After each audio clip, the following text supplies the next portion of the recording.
Hello, Everyday Athlete Podcast Network listeners. Welcome to another episode of the Enduring Minds podcast. I'm one of your hosts, Jason Bahamundi. I'm joined by Evan Birch, who goes by @UltraBirch. Make sure you check out all of his good stuff. We have a very special guest today, Trevor Ruhland, who is a former University of Notre Dame college football player. And what does college football have to do with endurance sports? Stick around and find out. Evan, how are you doing, my man?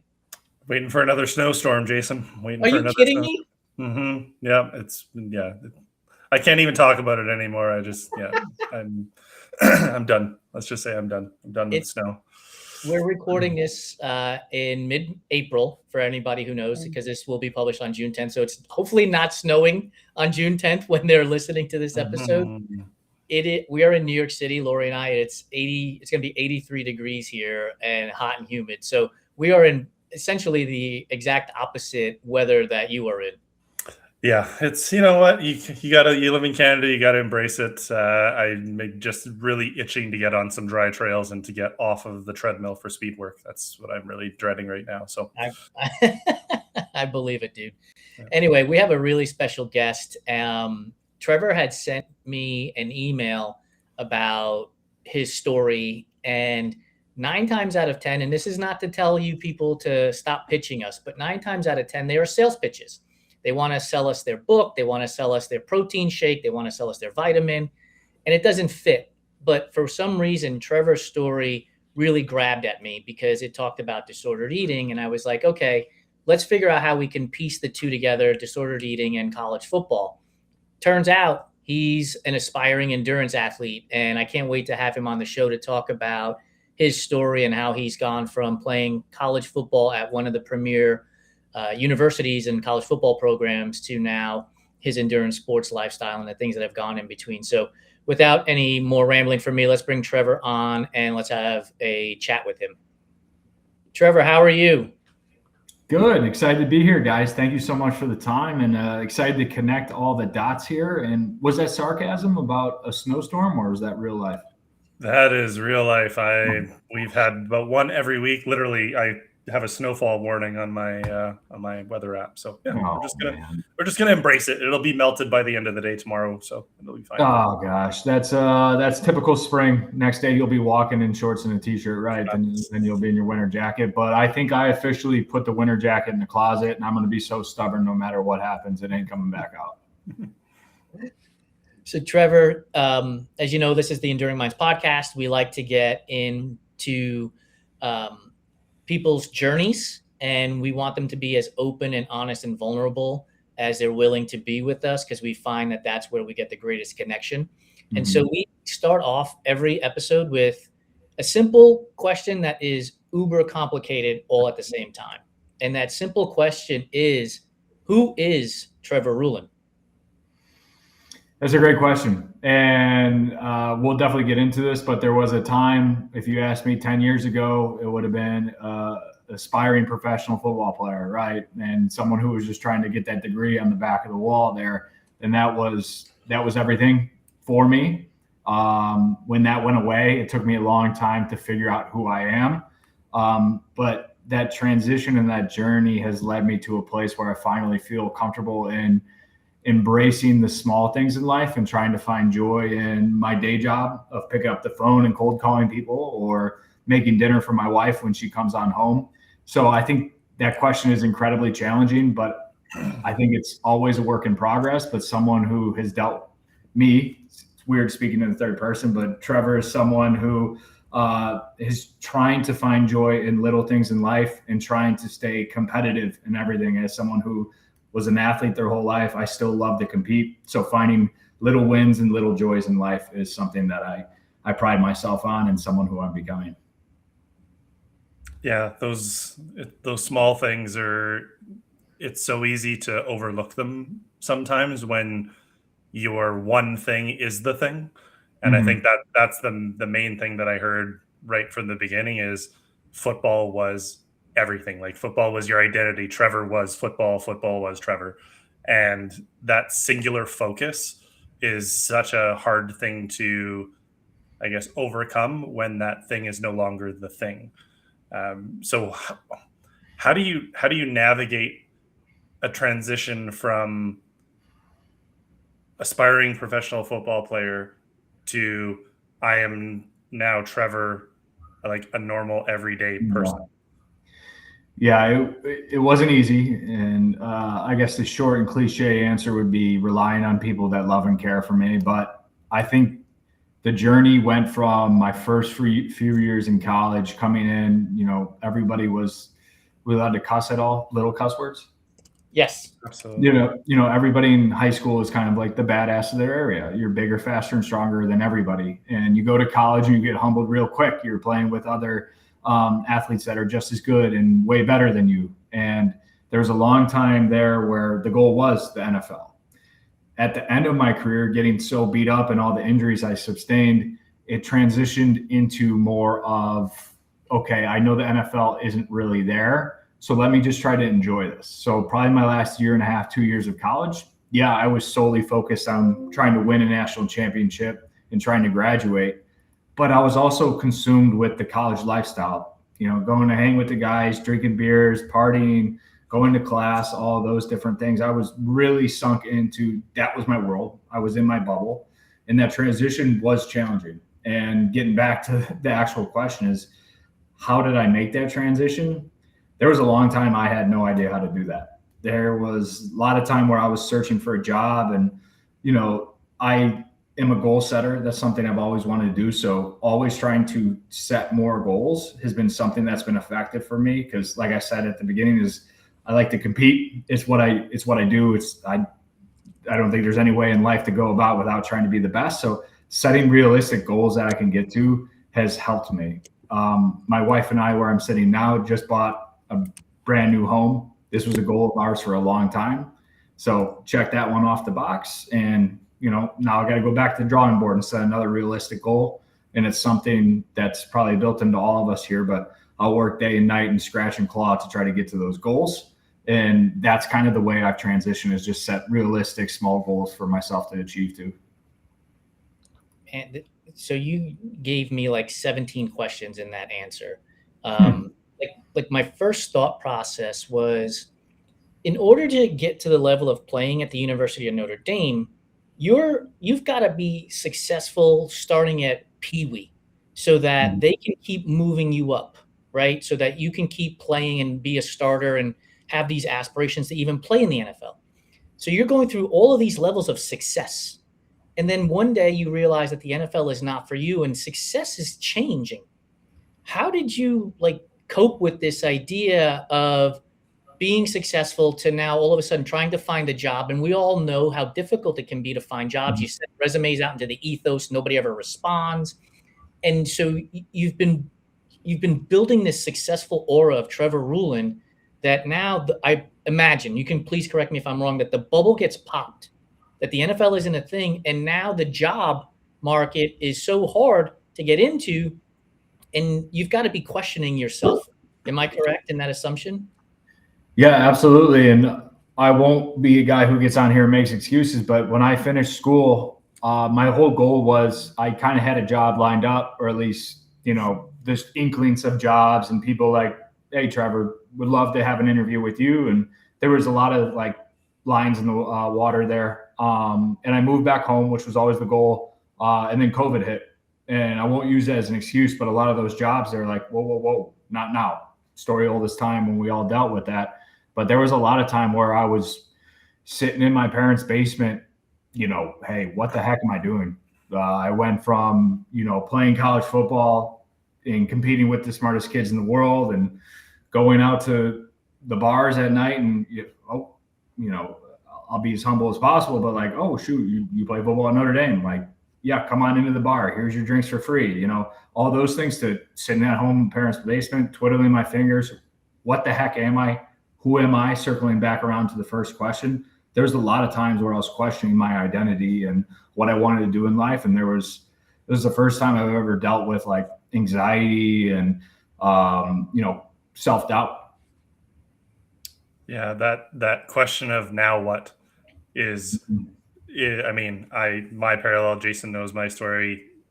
I went through PTSD, depression, and anxiety after a 20-year career in emergency services.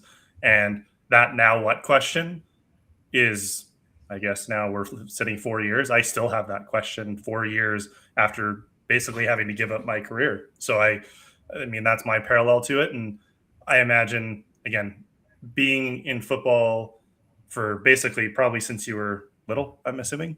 Yeah. Yeah. Since I could walk. Yeah. Yeah. You've had this sense of team the entire time. Mm-hmm. And now football is done.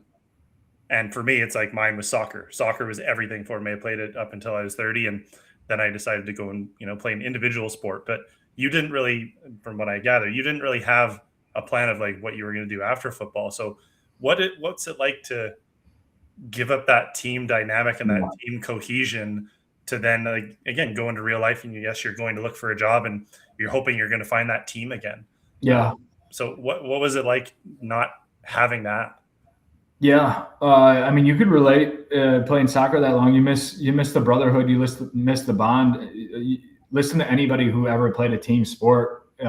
Hey, do you miss it? Is always a question that's asked. And they're going to be like, I do not miss practice. I do not miss 4 a.m. workouts and those things. They'll always tell you, I miss the locker room.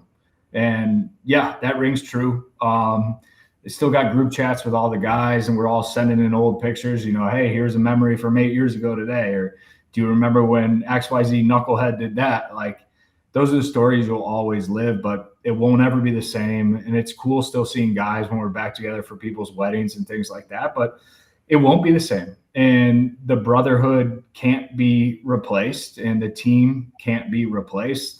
I am in an individual job now. Yeah, I have people on my team, but I'm a salesman, right? It's kind of my book of the business. Like, I kind of run things. So that search for a team was challenging. And I kind of reframed it, and I'll probably mention this a few times, but someone who literally saved my life and best thing that happened to me is my wife, Nina. And that is my team now. I've grown incredibly close with my family and obviously her family since school, but that's kind of how I have found my new identity and team. Is I will go through, probably like most men, is I'll go through hell or high water to do anything for us, to better us. And that's kind of been my new sense of the team. Like I said, I'll always remember and cherish the times with my brothers, and they'll forever be close with me. But there's things that were said and done in the locker room that can't be done in real life, and I'll miss those times. But the new sense of team is kind of the family unit we've built. And that's the kind of way I go about it. But I was told early in my career in college, you will always need the team more than the team needs you. And I think that rung true, and that was humbling. And that's something that I kind of live by now. Is my new team, I'll always need my family more than they need me. And that rings true with kind of the up and down journey I've been on. Was it a coach, former player, or a teammate? It was a coach of mine who I credit a whole lot to. That was Coach Harry Heastan, who was hard-nosed, old school. He coached the Chicago Bears for a long time. And he taught me a lot of life lessons, a lot of things my mother probably wouldn't have been happy that he was telling me, but I credit him for turning me into a wide-eyed, bushy-tailed kid who thought he had his stuff figured out, humbled me day one, and made me into a hard-nosed man when I finished up school. You mentioned your wife, and I want to get into that conversation because she seems to be the captain of the team in getting you into the endurance sports space. But before we go there, one, I put a huge smile on my face when you talked about your wife as your team, because you're talking to two guys who 100% undoubtedly love their wives, talk about them, put them on pedestals, and want everything in the world for them. And when we did a shared podcast with our wives, it was one of the best received episodes we've done because of the connection between the four of us. So appreciate you saying that. She's the boss. Yeah, and in a good way, right? Oftentimes men will say she's the boss in a sarcastic way, and it's, they're upset about it. But in this particular case, it seems to be something that you lean into, and I think more men need to hear that too, right? Like, value your partner in life, and you will go much further. The question I wanted to get to before we start getting into the endurance sports space was, I'm a fan of the NFL. I've watched football for a very long time. And I remember the first time I saw Joe Staley, who played offensive lineman for the 49ers. I don't know if he's in Canton yet, but the first time I saw him after retirement, he looked like the average Joe. Like you wouldn't have picked him out from a crowd, going from what seems like this hulking human being of a man to essentially a salesperson, right? Like you just look like a guy walking down the street. Part of your identity, I'm guessing, as you're playing offensive line, is you're a big guy. And so how does that transition from the big guy to the average Joe impact you? And is that where the disordered eating comes into play in your timeline with this? Yeah, so there's a lot of ways I could take that question, but absolutely, that was always on my mind when I was playing too. And I started to, writings on the wall, careers done after that last game. My father, who I credit a lot of success and who I always want to be and still want to be, he's in sales. He played college football at University of Iowa, and then had a cup of coffee with the Buffalo Bills and bounced around to a couple different leagues. He was a bad guy, though. He played on the defensive line, not the offensive line. But he was a big guy and still is a big guy. And that's something he's dealt with. He is by no means overweight or unhealthy, but it is a constant battle for him. He's 6'5", big guy, played on the line. And that's something he's always dealt with, is the struggle of staying in shape, still enjoying working out. But hey, we like to eat and, drink beers on the weekends too. So trying to balance everything is always on his mind, and always something he kind of taught me.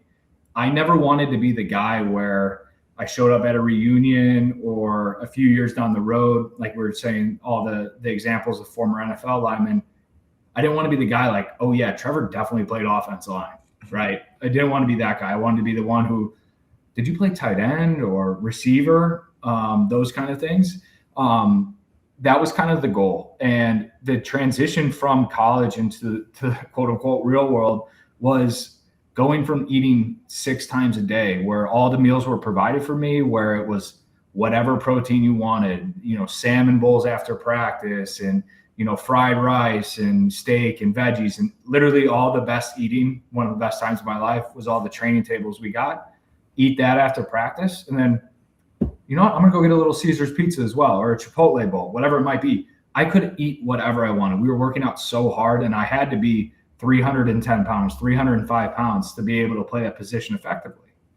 When I left school, it was, okay, I don't have a job. I'm living at home. My parents have a gym in the basement. I have a father this is very important to him, and we enjoy lifting together. Let's get in shape.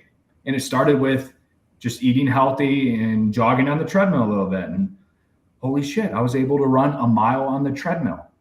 Was never able to do that at 310 pounds. It would hurt like heck, right? And my back would be achy and my knees would really hurt. Now I'm 280 pounds. I'm able to jog a mile. That felt pretty good. Let's go a little bit farther.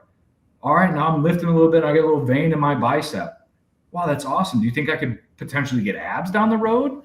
And, I hit a plateau, and then it was, all right, let's cut something. Let's try fasting, or try to cut out carbs, or go for longer walks, or run more on the treadmill. And that cycle just spiraled and spiraled. There was a time where I was super fit. I was sitting around 220, had like abs and, veins in my biceps, and I was looking good and feeling good. And I just let it consume me. I couldn't control the job. I couldn't control the situations around me, the lack of a social life, all those things. I was just at home. I could eat clean. I was nothing to do but work out. So I just let that consume me. My wife and I then moved to Dallas. My girlfriend at the time moved to Dallas. She had a job down there. And I was removed away from friends and family. And I basically put the hood on, put the sweatshirt on, and worked out like hell, cut everything out, cut all bad foods out. And I went from 305 pounds, probably when I finished up my last game, to definitely under 140 pounds. So cut literally over half of my body weight. And it took everything from me. I became irritable and angry and sick and ate myself. Lack of eating took me to the hospital, where I had to get tests done, and developed anorexia. My eyes were all sunken in. I was a skeleton. Guys, I'll still go look back at pictures of myself from then, and it makes my stomach sick. because I let it consume me. And there was a long journey to get back to a healthy relationship with food and working out. But that transition was very challenging for me, and thankful for the people around me and the long journey that brought me back. But long-winded answer is that was a huge challenge for me my first few years out of college. Yeah. This is going to be, I think, a beautiful bridge to the endurance world, because I had this thought while you were speaking, and I was trying to make these parallels to what a lot of runners will do, where they'll try to lose weight, but you were in a sport where you were trying to gain weight. Like, this is like two complete opposite worlds, but both having health complications because of them. Like, there's like the extreme on one end of, I need to keep eating because I have to be at 310 pounds. Otherwise I can't perform on the field. Mm-hmm. But at the same time, that performance on the field is predicated by how much can my body handle with this extra weight that likely isn't sustainable over a long period of time, because not everybody can carry that weight. I couldn't carry that weight. I would be an absolute wreck. So trying to understand, I mean, you go from this mentality of I have to keep eating to I can't eat anything now, or I don't want to eat anything. Like, it is two giant extremes. I can imagine that internal battle for yourself was like, do I eat? Do I not eat? I'm supposed to eat. They told me, I've known for, the last 5 years that I'm supposed to eat all this stuff, but I don't like the way I feel when I do it now. So I'm just not going to do it. So how does that internal, that, like, you think about that saying that it's like these two wolves that are inside of you, and like, which one are you going to feed? Or which one are you not going to feed? So how do you manage that internally when all you've known is to do one thing, but now your mind and your body is telling you to do another?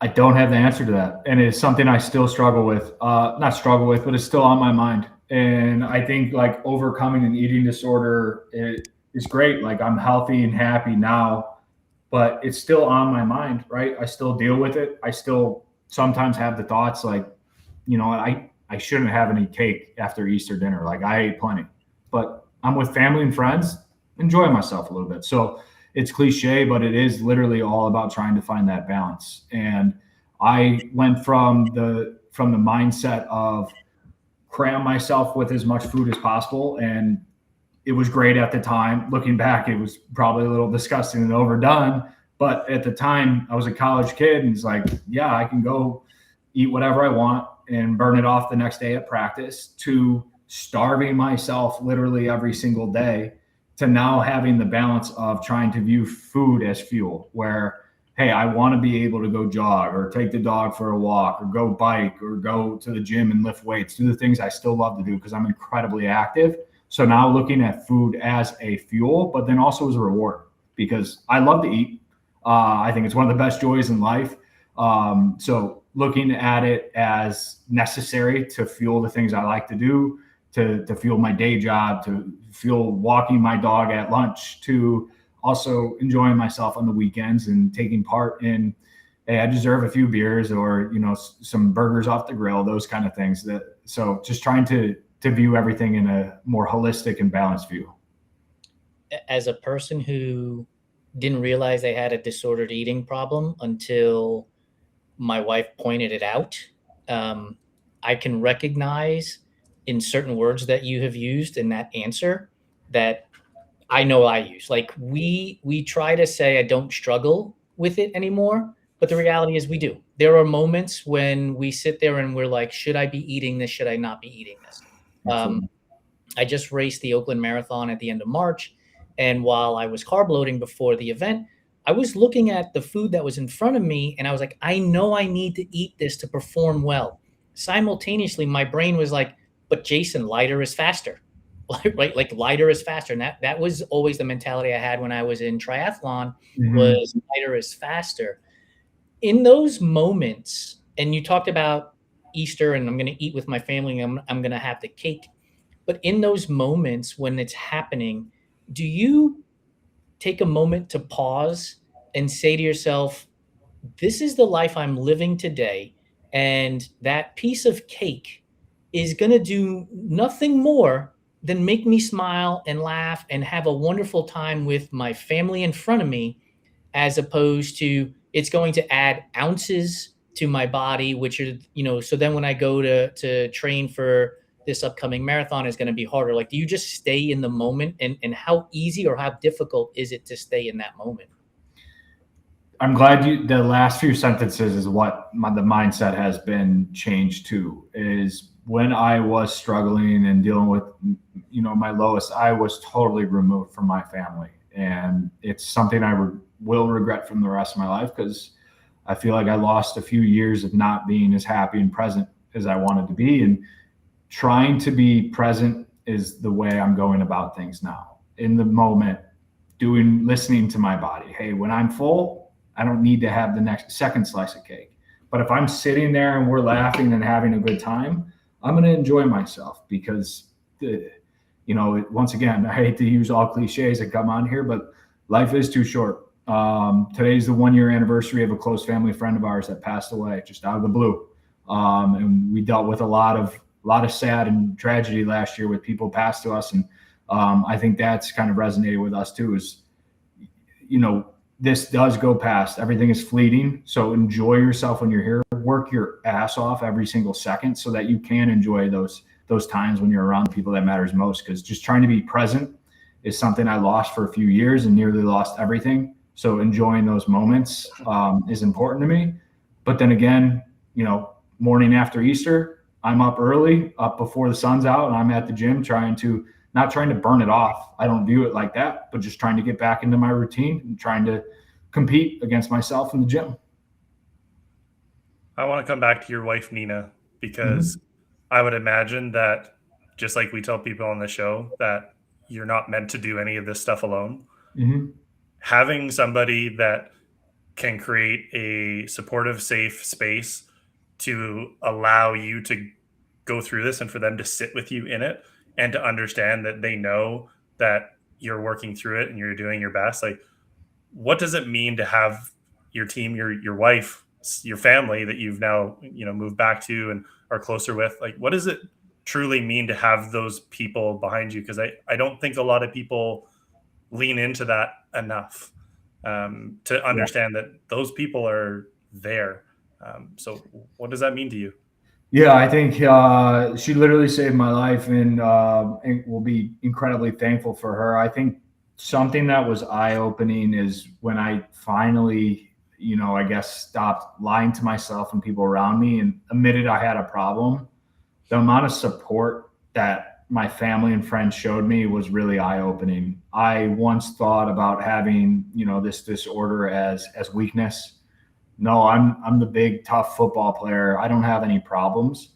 But when I came out and admitted I needed help, hey, I need to talk to a therapist. I need help from my family and friends. I need encouragement, but I also need kicks in the butt. I think when I finally admitted I had this problem, that support saved my life, and it was eye-opening. I think leaning on those people is critical. And Nina has done so much for me. She's made me a better person. She's seen me at my absolute lowest. And, I thank God and thank her. I don't know how many people could have loved me through me being wicked and mean and hot-headed. And she loved me. She showed me support. But like I said, she also kicked me in the ass when I needed it as well. We've had many hard conversations. She pulled me up by my bootstraps when I was feeling bad for myself. And when I started to slide, she pushed me back up. And she's encouraged me every single step of the way. So big shout out to Nina, because she saved my life, and that's my new team. Yeah. The word surrender is, people think that you're waving the white flag and you're giving up. But surrender is honestly the deepest thing you can possibly do for yourself, because it allows people to show up for you and you're giving them that opportunity. Whereas if you're just hiding it and holding on to it, you're never giving them that chance to show up for you. And I think that's it's such a beautiful way to think about it. But I'm going to let Jason go with the next one here. Yes. When you were talking, Trevor, it reminded me of a conversation we had on episode 1 of season 2 with Peter Versio, who is one of the heads of marketing at Scratch Labs, the nutrition hydration company. Sure. We were talking about just people who are pretending, right? They're hiding all of these things by pretending to be tough, for lack of a better phrase. And it was interesting to hear your answer, because I immediately typed insecurities into my note, because that's what Peter said, that a lot of people are hiding their insecurities by pretending that the world is, greener pastures and utopia. As you've started to transition out of college football into the salesperson and now into the endurance world, do you find that you're more open about the idea of, man, this mile that I'm in is hard, and I just, I'm trying to figure out how to get through it, as opposed to, fuck it, I can get through this because I can get through all kinds of things. I've gotten through this other thing and I've gotten through this other thing. I can get through this mile or this marathon. Yeah. How are you finding that part of it now? Because it's a different world, the endurance sports space, as opposed to going for 3, 4, 5 seconds against, hand-in-hand combat, for lack of a better phrase, to now it's just you out there. Mm-hmm. It is challenging. It's something I'm working on too, because I am not experienced in biking and running and all those things. I'm definitely green and all this stuff. And I guess I would be looking for advice still on that, because it is very repetitive. It's you and just staring at the cement in front of you or the bike in front of you. And it gets very repetitive and almost a lack of action, and saying it with all due respect, but like boredom, it sets in, it gets repetitive, and your mind slips to places. So trying to almost distract the mind has been something that I've been looking for answers on. So I guess I want to turn the question back to you guys, because there's only so many, and I know really experienced people don't listen to any music and stuff, but there's only so many songs I could hear to keep me motivated, right? So I guess I'm curious, how do you guys go about when the lack of action or like the boredom sets in from doing something for so long? Evan, I want you to answer this question, but I want you to answer it first based solely on TSP, because that you did that as a solo adventure, was 300 miles, and then I'll give my answer based solely on Cocodona and 260 miles. Yeah. There is not enough places in this world that allow you to shut off the world for days at a time. So being able to turn that noise down and shut everything off essentially is scary at first, but then you start to actually crave it. Like you find such peace and such, I guess, like just sense of calmness in the boredom, that you realize how much you've been thinking about and how much you've been doing rather than just being. And doing these longer endurance efforts and these things just allow you this sense of like not having to worry about anything else. Like all I have to worry about is where I'm putting my next footstep. And it can be, boredom is probably something that we all need to feel a little bit more often. Yeah, you're right. in order to create that comfort with it. And that's what these challenges and these endurance efforts and the longer stuff that I've done has given me, is that ability to, when I'm bored, I embrace it. I don't try to make it anything that it's not, and I don't try to, to force it away. I accept it for what it is and learn to sit with it. And I think that's probably the best advice I can give, is like, there's wisdom in the boredom. You just haven't maybe had enough of it yet to figure out what that piece of it is. And I will add to that too. So there is wisdom in the boredom. There's also creativity in the boredom. And when you are bored, your mind actually goes to the places that you really care about. Because if you think about today, your phone is ringing and dinging, and your laptop is ringing and dinging, and there's just constant noise coming at you, that you never really get a chance to think about the things that you want to do and are important to you, because we end up sort of like in this copy paste mode.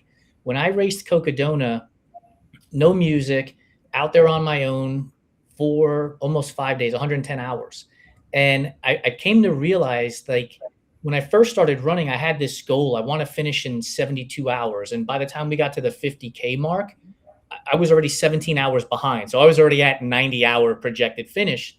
And that perspective allowed me to reset and get comfortable with knowing that I'm going to be out there for a very long time, without any noise, without any body or anything giving me an opinion on something, right?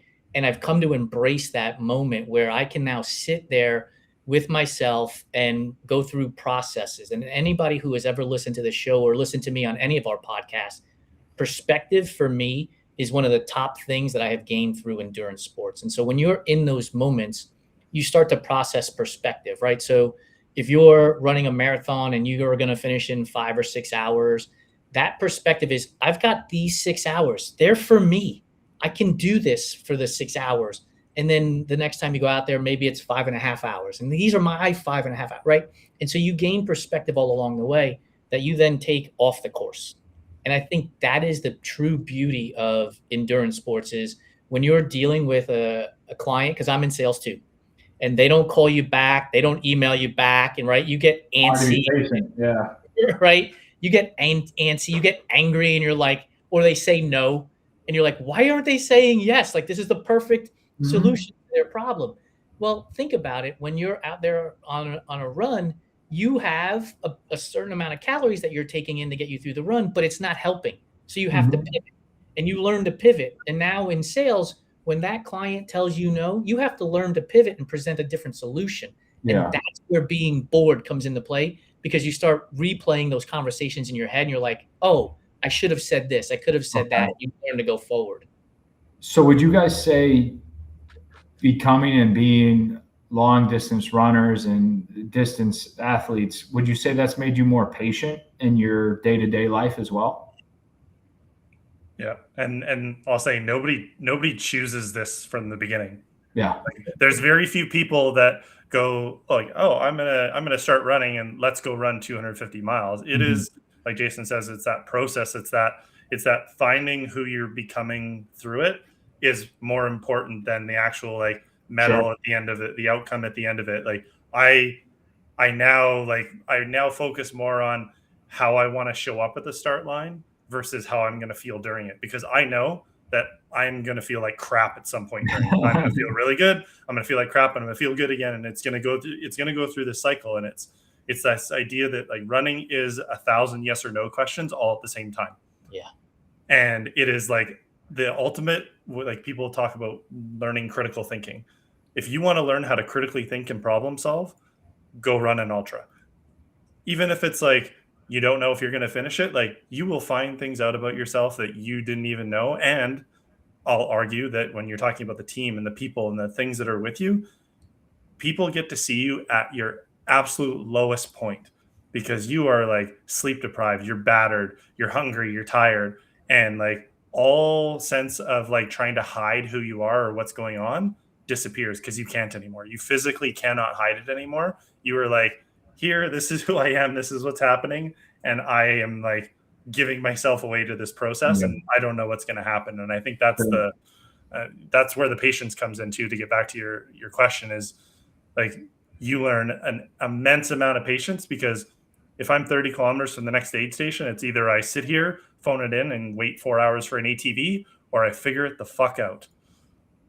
Yeah, no, that's awesome. I could see that. I don't know if I'll ever get to the point where I could do that, guys, given my physical limitations with the new knee. But I mean, I get it. I think that's when I do my best thinking as well, when I'm just on like a morning walk, even with the dog, and we're going for a few mile jog or something like that, or walking to the gym underneath the squat rack, right? Those kind of things, biking on the Peloton. Honestly, that's where I'm doing my best thinking about myself personally, or, oh yeah, I had that sales opportunity. What if I take this angle towards it? Like, I swear I need to have like a pen and paper with me all the time for all the ideas I come up with. I'm out doing mundane, repetitive tasks like that. I will add to Evan's answer about patience. So I literally just put up a blog post. Literally is not the right word, since it didn't just happen, but a couple of days ago, I put up a blog post about self-belief versus self-doubt.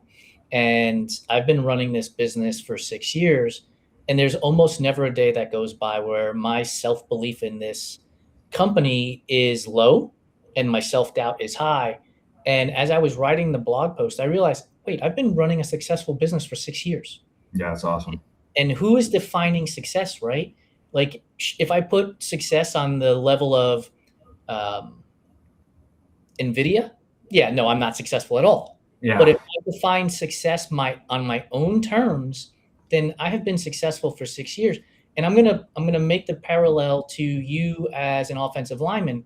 You played guard or tackle? I played guard in college. You played guard. So you have an interior defensive lineman that is you are going up against. You have to believe that there is no way that guy's either getting to your quarterback or he's going to plug the hole. You have to believe that you're going to be able to spin him so that you create an opportunity for your running back to get through that space, right? In the moment when you have that self-doubt, he's going to beat you, right? 10 out of 10 times, even if it's for a split second. But think about how many times you practiced that play to spin that interior lineman to open a hole. That's boredom, dude. You had to have been like, why are we running this play all over again? Nope, you're exactly right. It's great parallel, great comparison, because it is so repetitive. It's second nature.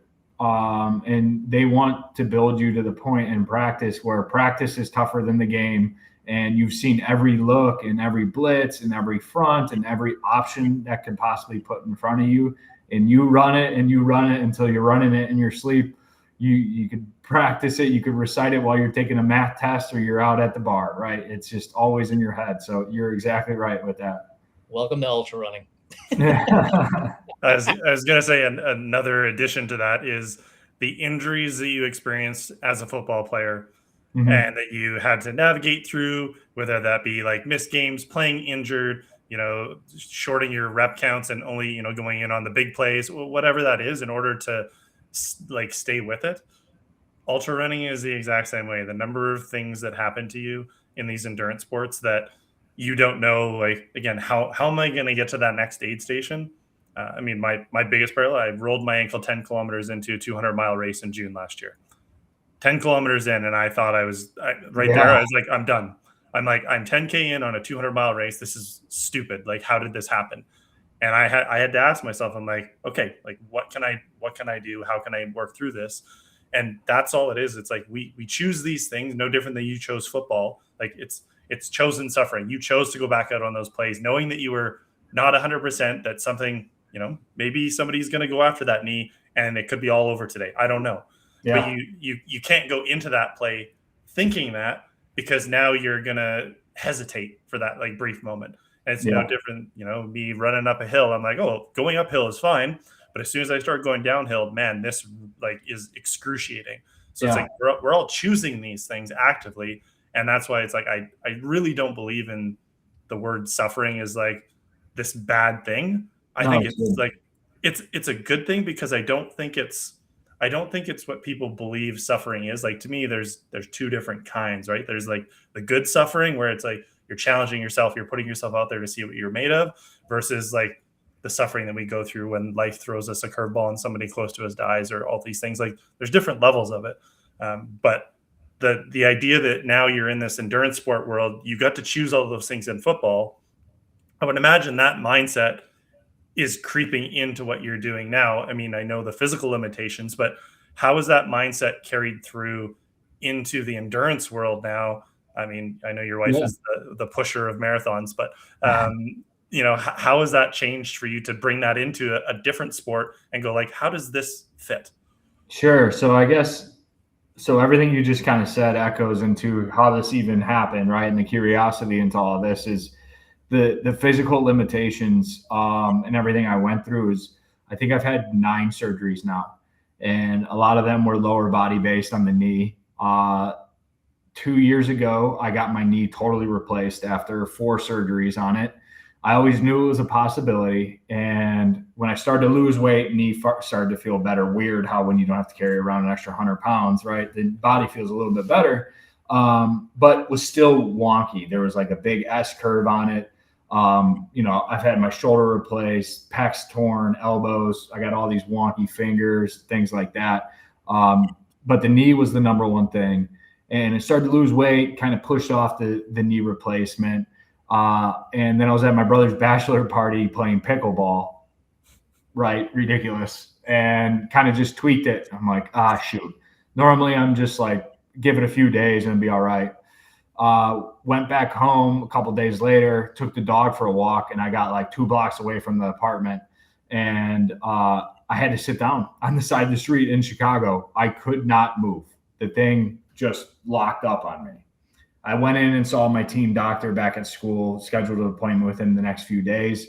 What I had was my knee was so bone on bone that it actually was chipping off pieces of the bone and it was floating around on my knee. And usually it wouldn't hurt if it was just sitting in a fine spot, but there would be times where the bone fragments would like shift around and float in whatever's in the knee in between the knee, and it would just cause excruciating pain. So my doctor was like, hey, we can go in, clean this up, shave some of the bone back, remove those pieces, and you'd be fine till the next time something chips off. But he was like putting lipstick on a pig, basically. Or we can go in as a 27-year-old and we can just give you a robot knee. And I was like, wow, look at those options, right? So 2 months after getting married, my wife and I packed up our stuff and went back to South Bend, Indiana, got the operation done, and stayed on my buddy's couch, rehab there with my team trainers for 10 days. Probably the worst 10 days ever. I got some real bad stories about that. But long story short, I got that thing replaced. I started to rehab from that. When you're younger, you heal much faster than normal 67-year-olds that get knees and hips done. So my bone, I was healing so quickly, and you're supposed to aggressively rehab that. I was healing so quickly, the cartilage built up where it couldn't bend. You have to get it to a certain like flexion, but it healed so quick, it just literally wouldn't bend. I would go to PT and I would have 2 of the physical therapists literally like jumping on the back of my knee trying to break that cartilage. Man, that sucked. I had towels in my mouth, like excruciating pain. So I had to go back to South Bend, get put under the knife, or put under again, and they went in and they cranked on that knee when I was under anesthesia and just broke the cartilage down manually. That even sucked probably more than actually getting replaced. So 2 operations in a month span or whatever, 2 month span on that. Long story short is, like I said, I want to compete, and the knee replacement rehab is incredibly aggressive. I wanted to set a goal for myself. The goal was, I think 8 months after that, I wanted to go out on the lakefront. I live in Chicago, beautiful lakefront. I wanted to go out on a spring morning before everybody waked up, and I wanted to walk a marathon. I just wanted to go out, me and my phone, my headphones, and just walk 26 miles, right? And come back to the apartment and just lay on the couch the rest of the afternoon. Woke up one day, ate myself a big pasta breakfast, had no training, no nothing. Knee was still probably a little bit sore and I probably was too aggressive. Popped a couple Advil, went out there and just started walking. 8 hours later, I texted my wife, hey, give me a call whenever you wake up. I'm out walking. 8 hours later, showed back up to the apartment. I walked all the way north on the lakefront and then all the way back south, and it was a beautiful spring day. My whole left side of the body was sunburnt because on the walk back south, the sun was out and I wasn't properly equipped. But walked that marathon in 8 hours, and it sucked. I was so sore. My feet were all blistered, probably didn't have the proper shoes and everything like that. But I felt so accomplished and so proud of myself for pushing through that. I'm like, this is something maybe I don't want to do every month, but something I want to continue to do and improve on that time. So since then, I've walked another one. And then last October, my wife, Nina, came to me, and we had a close family friend pass away. And they had Brenda is her name, and they were running for her. And her husband is a little bit older and was going to be unable to do the marathon. And she's like, why don't you come out there and do the Chicago Marathon with me? And I go, hey, babe, I've walked one. I don't know if I could run one, right? I jog once in a while, but it's hard on my body with the knee and everything. I like the bike. I like to go for long bike rides. That's kind of my long distance stuff. But marathon, babe, I don't know. And she's like, just go out there and jog a few miles, and then you could walk until, the back sweepers finish you and you're kind of kicked off the course. I'm like, all right, fine. We line up for that marathon. Man, I'm nervous. I was unable to go number 2 before. Probably pretty normal for a first timer, but I was so nervous. And we started and adrenaline hit me so hard. My goal was to run 4 of those miles and then walk until I got kicked off, basically. I think I ran 12 or something like that total, which I know you guys are sitting here at 300 milers or whatever, and you're laughing at me, but I was once again. We're not running all those. No, I know. We probably ran 12 miles out of the 300. Yeah. But I was so proud of myself, and my wife was running it with me, and she called me when I was on like mile 8, and she's like, "Where are you? Did I pass you miles ago?" And I'm like, "I think I see the 9-mile sign." She's like, "I'm at 5.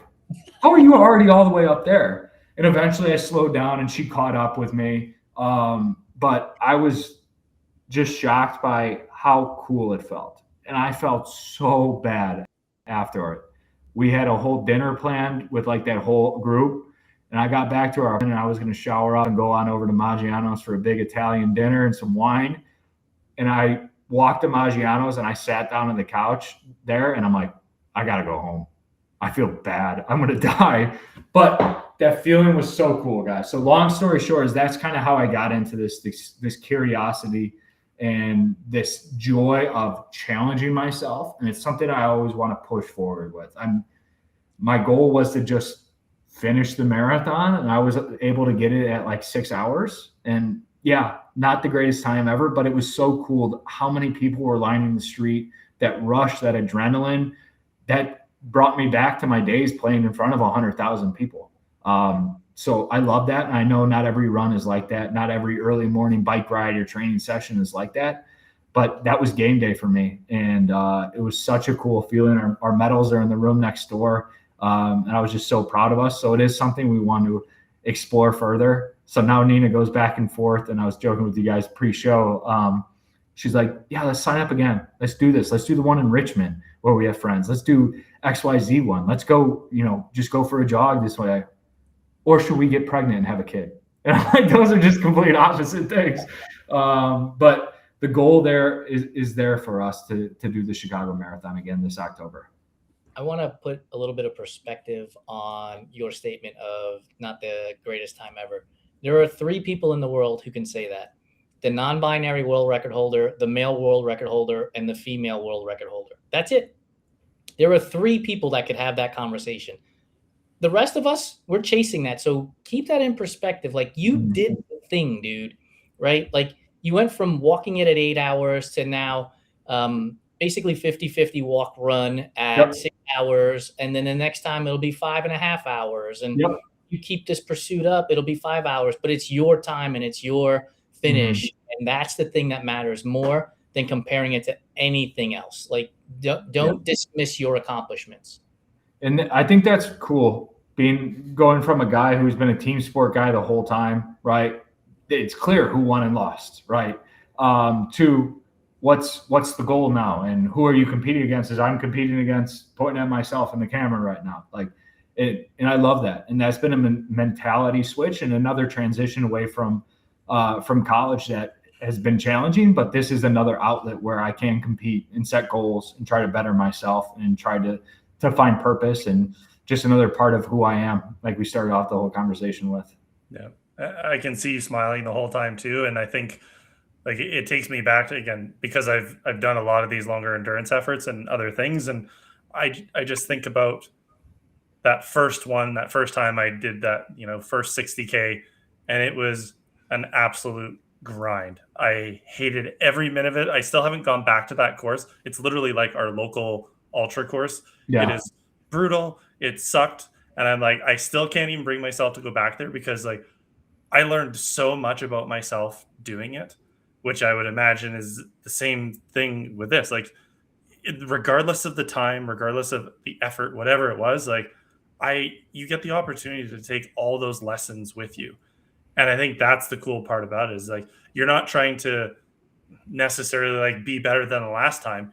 You're trying to learn more about yourself, like as like Trevor this year, because the Trevor last year who did it is very different than the Trevor of this year who is planning to do it. And every year is just like this evolution of where am I going to go with it and what do I want to do next? And what I say to the athletes that I coach is, if you have this thing or this race or this opportunity that you can't get your mind off of, that's the one to go towards. Mm-hmm. Don't question it, just do it, because you are going to learn so much, because that thing that you keep talking about is the thing you're most scared of. Mm-hmm. You got to get back to that first course, man. It's funny. I was thinking, Evan, as you said that, like my first 100 was at Lake Martin, which is in Alabama. It's not far from Auburn, Trevor. And there is a 0% chance I will go back to that course. It was fucking miserable. It was so miserable. It was so brutal that I just think to myself, like, I don't know that I want to relive that. And yet here's a person who I've finished 100-mile races. And to this day, I'm like, I will never go back to that course. And maybe that's the sign to try to finally actually go to that course and be like, you are a person who is, to your point, Evan, a much different person today than you were when you did this 10 years ago. And life is different, and your abilities are different. And it could be another opportunity to discover myself out on that course. And I think that's what all of these long distance events are, is discovering who you are in the moment, and then taking those lessons and applying them to the next day, and then the next day, and then the next day, which I think is what's beautiful about the sports that we participate in. Could be a fun challenge for you guys to go back to the place you don't want to go to, right? I mean, I have been looking for a race in August, and it is in August. All right. Well, I look forward to the updates then, Evan. Yeah, we'll see how that one pans out. Trevor, we're bumping up on time here, and this has been a fantastic conversation. And we opened up with a simple yet complicated question about who is Trevor Ruhland, and we end our show with another simple but complicated question for our guests. And so I want to present that to you. But before I do, where can people find you, get in touch with you, get to know a little bit more about Trevor beyond this 1 hour conversation?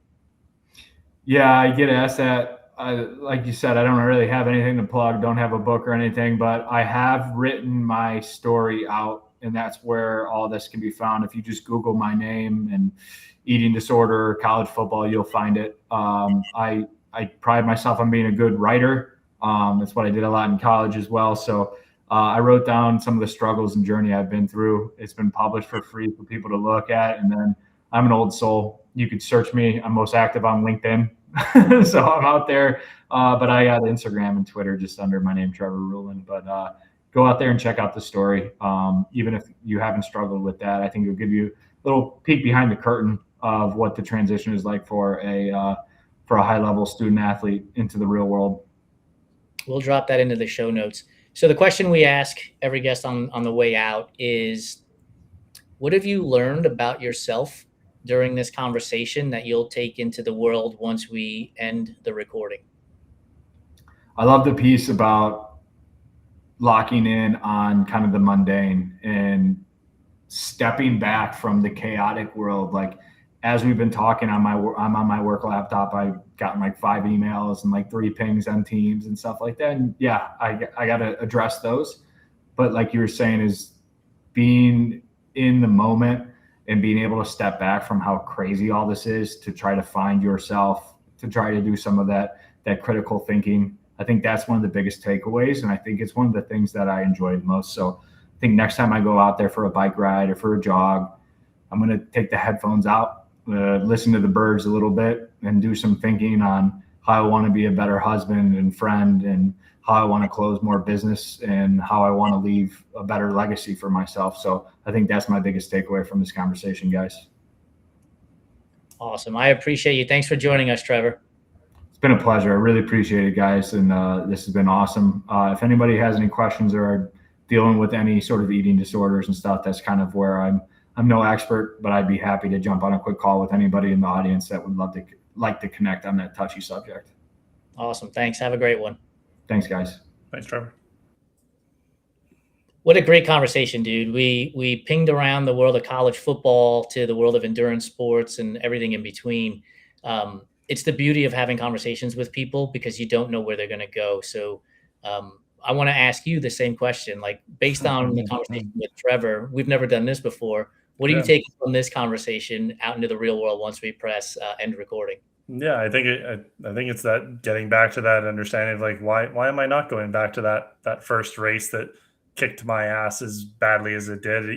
And it's a beautiful course. Like I can go run it today and I wouldn't even have to pay for the race, but I've been on the trails, but I haven't gone back and done that distance. And yeah, it's definitely given me some food for thought to understand is like, why am I avoiding that one race in particular? And why am I trying to chase all these races that I have to travel to and spend all this money when I could literally drive to it 40 minutes from my house in August? It's amazing. Yeah. The thing I'm going to take away is Trevor mentioning being nervous at the start of the Chicago Marathon. Here's a guy who played at the University of Notre Dame, probably played in some of the biggest stadiums and games anybody could ever expect. And he's lining up the Chicago Marathon and he's nervous. And I'm taking away from it, like, it's okay to be nervous. Like it matters to you. So being nervous is a good sign. Don't view it as a sign of weakness, essentially. So yeah, it means you give a shit. Yeah, exactly. Like, and the idea, like we brush this stuff off, right? Like we have to somehow put on our armor and our shield and our helmets to protect ourselves, to pretend like this stuff doesn't matter to us. It fucking matters. Like I'm racing the Pittsburgh Marathon in 2.5 weeks, and I'm excited. Like I should be. Like this is important stuff for me. Let's go have fun. Yeah, that's why I say like I'm more focused on how I want to show up at the start line now versus how I feel during it, because I know I'm going to feel every emotion during it. Right. So how do I want to be at that start line that's going to carry into everything else? Awesome. Well, dude, I appreciate you. Thank you so much for co-hosting with me and having this conversation with Trevor. I will see you next time on the next Enduring Minds. And for those of you who are listening, we are bad podcast hosts. We did not tell you to subscribe, rate, review, and comment. So please do so. We appreciate it. Remember, going the distance and breaking the silence is important, and you are not meant to do this alone. Have a great one, everybody.